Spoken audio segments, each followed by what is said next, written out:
Hello, let's go for a quick tutorial using the dynamic grooming 1.0, this version that enables you to make manual tweakings on the dynamic hair.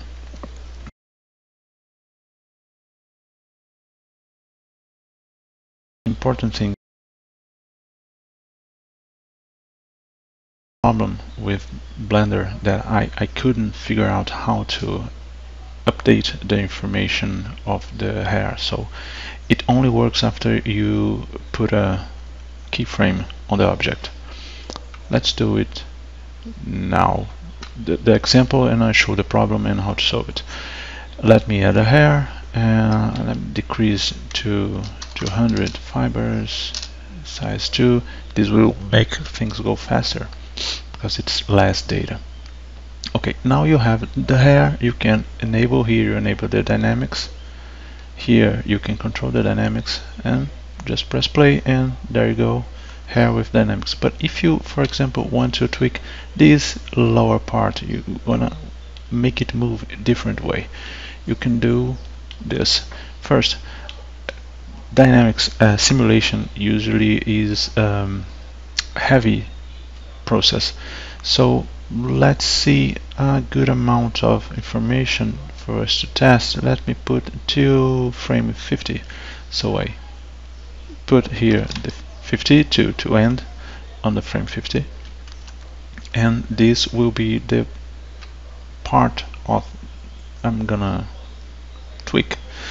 So okay, I choose the amount of frames, and to work with the editing, you must, here you say, you must save the blend file first. So let's do it, and choose any name. Now you enable the editing part, and to do it, first you do the bake the simulation and press wait a little bit. So now you see that it changed automatically to the edit mode, and now you can do the editing. But you see, you should see the animation here, but it doesn't show.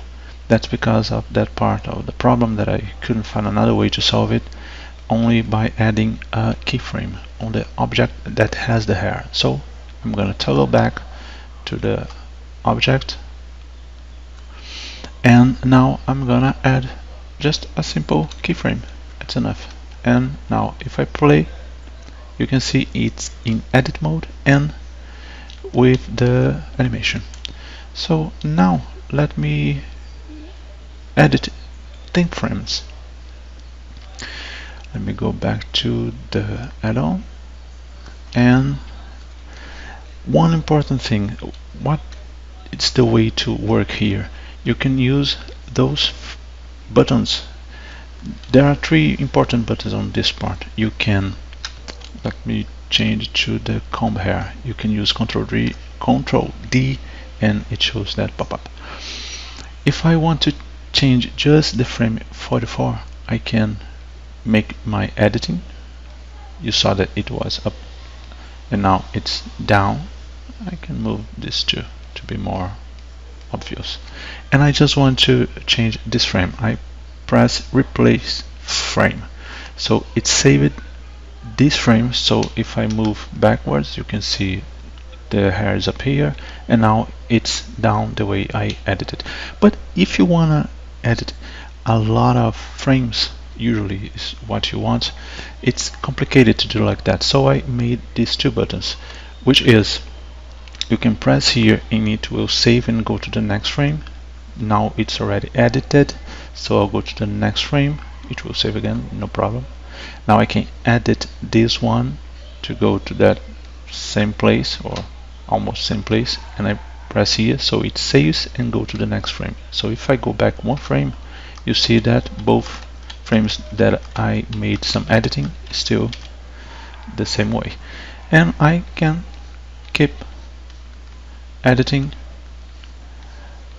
all the frames, but it's time consuming to do like this.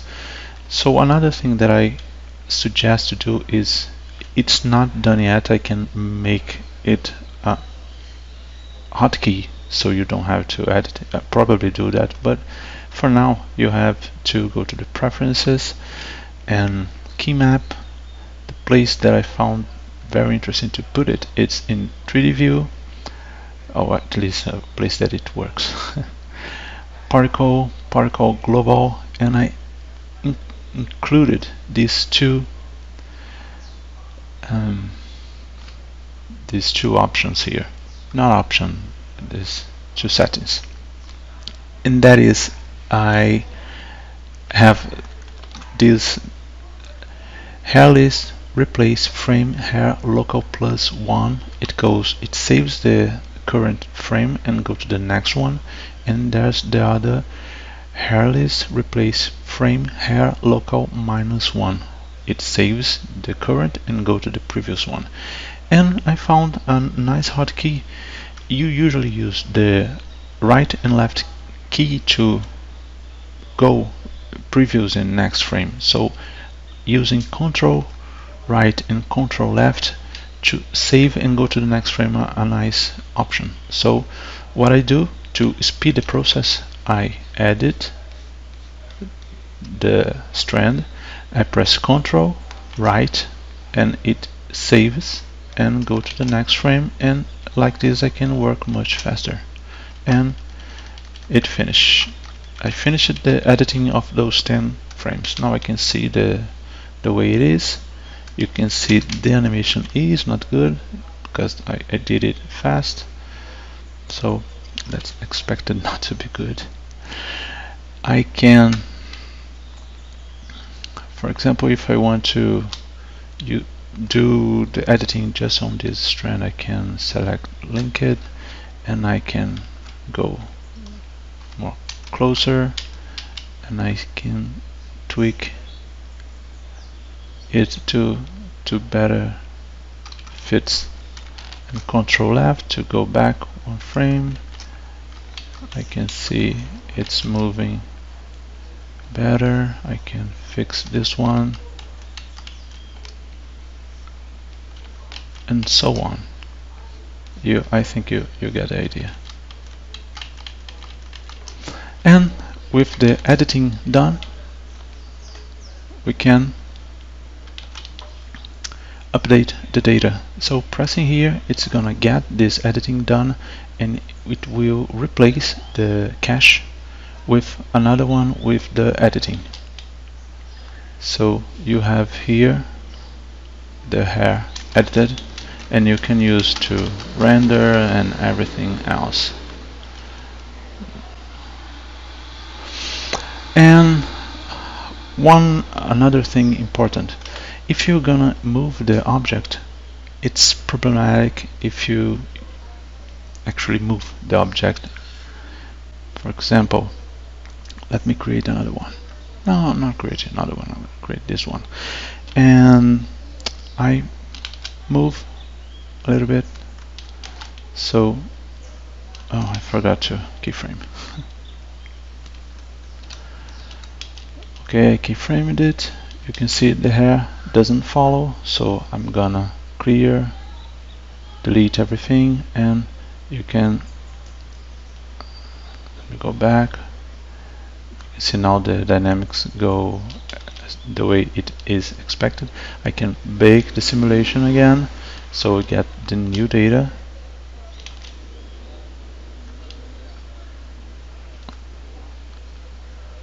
Let me bake it again. You can see now it's working properly, but if you edit the hair, for example, let me edit the last 5 frames. So I'm going to edit this part, and like I did previously, just to give an idea, give an example. And it's done. Now I can see the animation. You can see it is different the way I changed it, but when you update it, it has a problem. The hair doesn't move with the object. So to solve this problem, it's actually simple, but maybe not the best solution. It is to add an armature. You don't move the object, you have to move the armature. So now we know that we need to have an armature, so create the sphere and the armature. I parent the armature. Let me put it in front so you can see it better. Select the sphere, shift select the armature, Ctrl P to parent, automatic weights. So now we can pose the bone. I can have it here, this location, and I'm gonna animate it to this other location. That's fine. I'm gonna fix the animation to 50 frames, and now the animation, let me fix in 60 frames. It will be a little better. Okay, now I can create the hair, but I must go to the sphere. Let me decrease it to 100, size 2, enable the dynamics, go to the dynamics, and we can see the animation is going well. Now to edit, we must save it. I always forget it. After saving, we can bake the simulation. So with the simulation baked, we can make our editing. And let me grab the comp, and I'm gonna edit this part loosely. It will be awful, but it will show that it works. Just a tiny more, and finish it. Now we can see the animation. Terrible animation, but shows that it's working. Now I can press update physics cache, and now using the bone you can see that it works. And that's it. Thanks a lot. See you next.